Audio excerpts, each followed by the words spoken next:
Sympathy by Laurence Dunbar. Sympathy is the poem written by Laurence Dunbar, one of the first African-American poets, whose works gained popularity at the end of the 19th century. The son of the enslaved father, Dunbar knew a lot about the misfortune of being a slave. Sympathy is the author's narration about the caged bird, its feelings, and intentions. There are three main actions of the bird: feelings, beating the wing, and singing. I know what the caged bird feels, alas. I know why the caged bird beats his wing. I know why the caged bird sings, ah me. Usually, people do not think about the consequences of their actions when they want to put a bird in a cage just to be satisfied. The same happens to people. When they are enslaved, they undergo a number of tortures because of being misunderstood, punished, and deprived of the possibility to live in accordance with personal dreams. Dunbar is a speaker of the poem Sympathy. He does not find it enough to tell the story about the bird that has to live in a cage. He wants to underline that he knows what he is talking about. Maybe he does not know a lot about the bird and the conditions under which that bird was put in a cage. However, he ensures the reader that he knows its feelings, emotions, and actions. Dunbar introduces a simple story and uses simple words to discuss one of the hardest and terrifying periods in human history when people were enslaved by people. Racial discrimination and the intention to prove the rights of all people on the planet is an urgent topic for discussion even today. Not all people realize how unfair their attitudes to other people with low incomes, fewer possibilities, or personal disabilities. Dunbar is the speaker, who talks about what he knows and wants his readers to understand how it is difficult and unfair to be or even feel caged, beats his bars, and he would be free and observe the others doing whatever and whenever they want. The organization of the poem is not complicated. There are 3 stanzas with 7 rhythmic lines in each looking like ABA ABAA. The author uses repetition of the first and last lines to emphasize how close the chosen topic can be to him. The first line of each stanza introduces its main concept.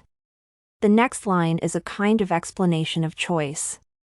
The next 2 lines perform the role of the connectors between some general facts and a particular story.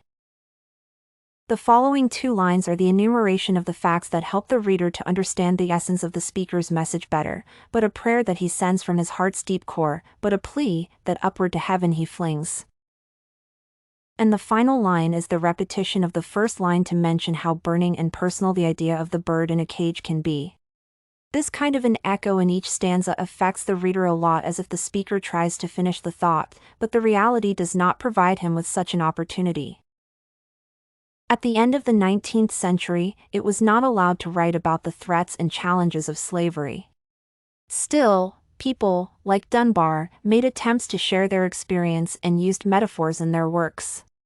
It can be explained by the necessity to hide the truth from those who do not want or simply are not ready to hear it.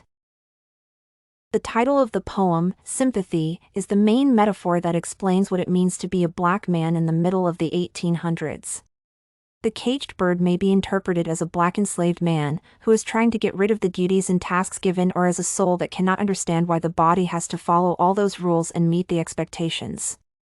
The bird singing that is not a carol of joy or glee is the possibility to survive, heal the wounds, and keep the spirit alive to resist the current challenges.